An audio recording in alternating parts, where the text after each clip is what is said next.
अस्सलामुअलैकुम जनाब, मैं हूं तहमीना शेख। एक अहम अपडेट सामने आई। आपको पता है कि अमीर बालाज कत्ल केस का मरकजी मुल्जिम एहसन शाह को मौत के घाट उतार दिया गया है। ये क्या कहानी है, ये क्या किस्सा है, ये मैं डिटेल के साथ आज आपको व्लॉग में बताऊंगी कि आज से 6 माह पहले 18 फरवरी को अमीर बालाज का कत्ल हुआ था और वो एहसन शाह ने मुखबरी की थी। इस मुखबरी और इस सारे मामले में जो डील हुई थी वो 50 लाख रुपए एडवांस लिया था और इसके साथ साथ 5 करोड़ में टोटल ये डील फाइनल हुई थी।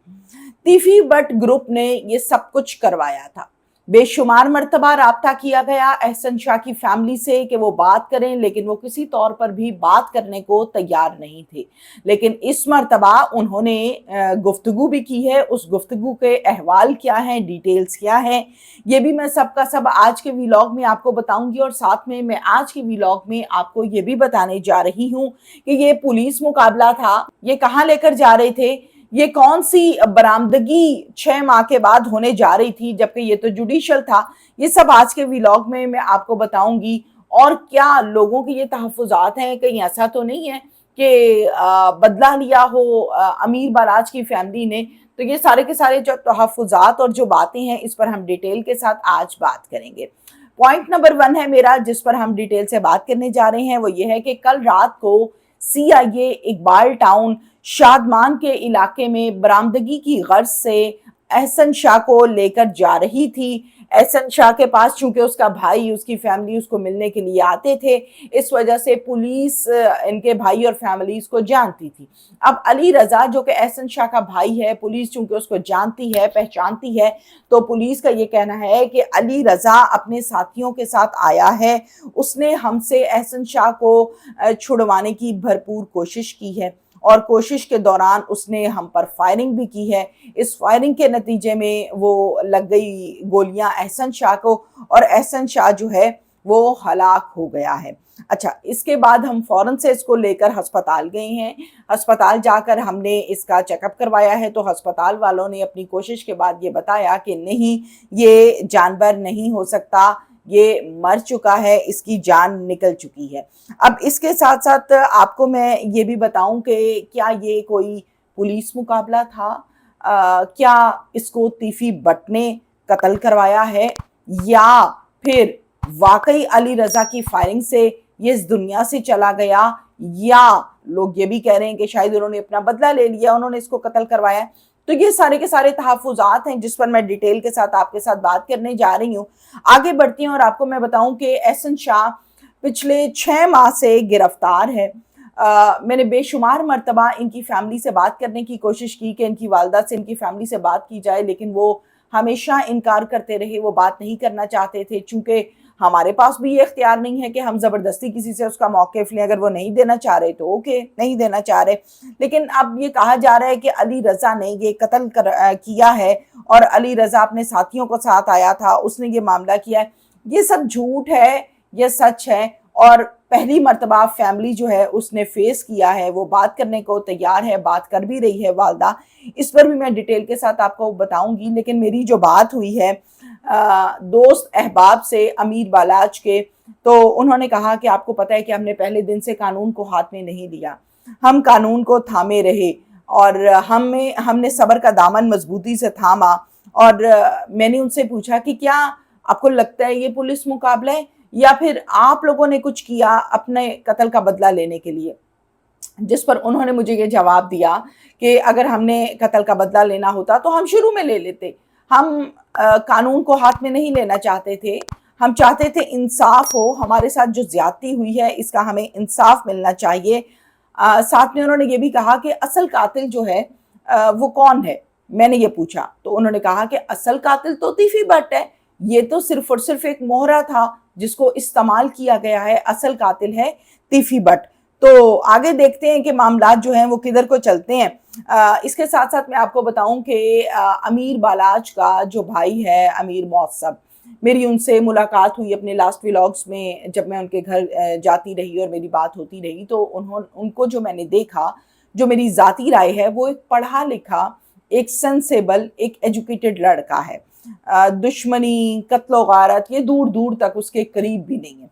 امیر موصب کو اس سارے معاملے میں کلیئرلی طور پر میں یہ کہہ سکتی ہوں کہ وہ ایک پڑھا لکھا ہے، وہ ایجوکیٹڈ ہے، وہ ایک سینسیبل ہے، اس کی گرومنگ بہت اچھی ہے، اس کی تربیت بہت اچھی ہوئی ہے، تو اس کا تو دور دور تک اس معاملے سے کسی قسم کا کوئی تعلق نہیں ہے۔ میری ان سے بھی بات ہوئی تو انہوں نے کہا کہ ہم نے قانون کو ہاتھ میں نہیں لینا، یہ میں نے سٹارٹ سے بتایا تھا، چونکہ وکالت کے شعبے سے ان کا، قانون کے شعبے سے ان کا تعلق بھی ہے، ان کا پیشہ بھی ہے، تو انہوں نے کہا کہ ہم قانون کو اچھے سے سمجھتے ہیں، قانون جو ہے وہ جب حرکت میں آتا ہے تو انصاف لے کر دیتا ہے، اور یہ دیکھیں نا، یہ سب آپ کے سامنے ہے۔ اس کے ساتھ ساتھ میں آپ لوگوں کو یہ بھی بتاؤں کہ میری پرسنل یہ رائے ہے، اور یہ پرسنلی میں بات کرنا چاہتی ہوں اس پر، کہ آخر احسن شاہ کے قتل سے فائدہ کس کس کو ہو رہا ہے؟ احسن شاہ کے قتل سے فائدہ سب سے زیادہ جو ہو رہا ہے وہ تیفی بٹ کو ہو رہا ہے۔ کیسے؟ تیفی بٹ کے پاس اس کی ساری کی ساری راز و نیاز، اس کی باتیں، اس کی مخبریاں، اس کی چیزیں، ڈیٹیلز، سب کچھ موجود تھا۔ ٹھیک ہو گیا؟ اس کے ساتھ ساتھ جب ہم بات کرتے ہیں کہ کیا اس کو پھر تیفی بٹ نے تو نہیں قتل کروا دیا، ایسا تو نہیں ممکن، کیونکہ آپ کو پتا ہے کہ کیسز چلتے ہیں، انویسٹیگیشنز ہوتی ہیں، معاملات ہوتے ہیں، تو کافی دیر کے بعد سمجھ آتی ہے چیزیں جب پوری ہوتی ہیں کہ یہ معاملہ کدھر کو جا رہا ہے۔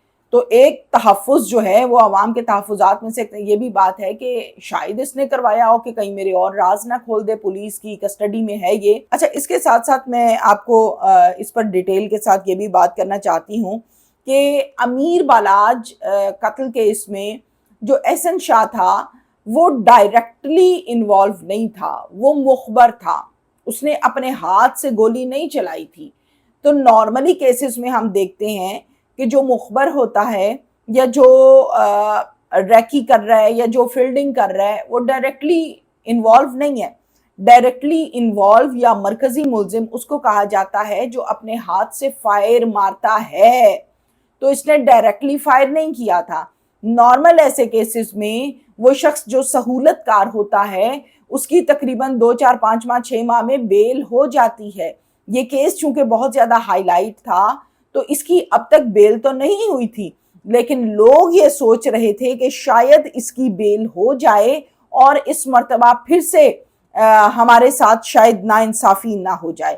تو میں نے جناب یہ تمام ڈیٹیلز ان سے پوچھی اور بات کی، تو انہوں نے مجھے کہا کہ ہمارا ان سے کسی قسم کا دور دور تک کوئی تعلق نہیں ہے، یہ اللہ نے ہمیں ہمارے صبر کا پھل دیا ہے، جو ہمارے ساتھ غلط ہوا ہے اس کا ہمیں بدلہ ملا ہے، لیکن یہ تو صرف ایک مہرہ ہے، ابھی اور بہت سے مہرے موجود ہیں۔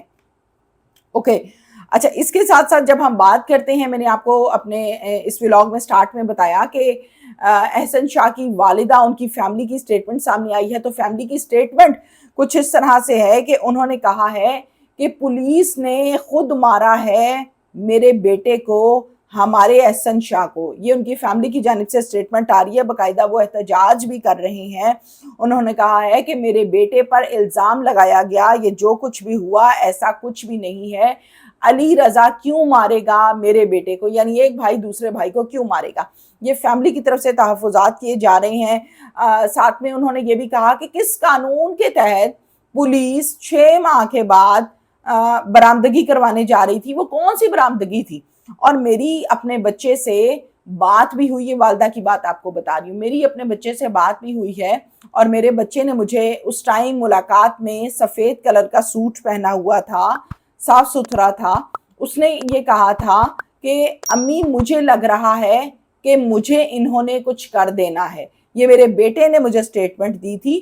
تو اب وہ مخبری تو دور کی بات ہے، اب اس کو برآمدگی کے لیے لے جا رہے تھے، تو اسی دوران اس کو جو ہے وہ علی رضا کی فائرنگ سے وہ ہلاک ہو گیا۔ کچھ عرصہ پہلے میرا بیٹا مجھے یہ سٹیٹمنٹ دیتا ہے کہ مجھے ایسا لگ رہا ہے کہ انہوں نے مجھے کچھ کر دینا ہے۔ تو یہ دال میں کالا ہے، ہمیں انصاف چاہیے، ہمارے ساتھ ظلم ہوا، میرا بیٹا انوالو نہیں تھا، ماں کی یہ رودات ہے، فیملی یہ بات کر رہی ہے۔ میں کوشش کروں گی کہ فیملی کے پاس جاؤں اور پھر سے ان سے بات کروں، کچھ آپ کے سوالات، کچھ میرے سوالات ہیں جس پر ڈیٹیل کے ساتھ میں ان سے بات کروں گی، اور اس کے ساتھ ساتھ مزید آگے ہم اس ولاگ پر لے کر چلتے ہیں